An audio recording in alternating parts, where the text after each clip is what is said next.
நல்லா குலைவாக வெந்துருச்சு. கீரை முதல்ல எவ்வளோ நிறைய இருந்தது, இப்போ பாருங்கள் நல்லா கொஞ்சம் ஆயிடுச்சு பாருங்கள். நல்லா கரைச்சி விட்டுக்கலாம்.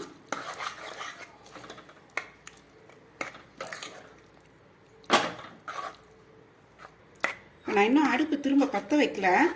இந்த பருப்பு கொஞ்சம் தண்ணி இல்லாமல் இருந்ததுனால அந்த காய் வெந்த தண்ணியை ஊற்றி அதில் ஊற்றி கரைச்சிருக்கேன்.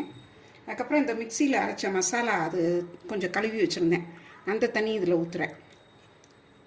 ஏன்னா உடனே இதை போட்டோன்னா இது பருப்பு வகைகள் பார்த்திங்களா, அதனால் என்ன ஆகுன்னா சூடான இதில் போட்டோன்னே கட்டி தட்டிடக்கூடாது.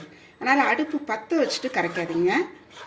இது அப்படியே ஆஃப் பண்ணி வச்சுட்டு இந்த கீரையோடு கரைக்கணும். இப்போ இது அரைச்ச மசாலா, இந்த எல்லா பருப்பு வகைகளுக்கு 2 பருப்பு வகைகள், உளுந்து, துவரம்பருப்பு, பச்சரிசி, மிளகு, சீரகம்லாம் வறுத்து அரைச்சோம் இல்லையா, இதை வந்து அப்படியே கரைச்சி இதில் ஊற்றுறேன்.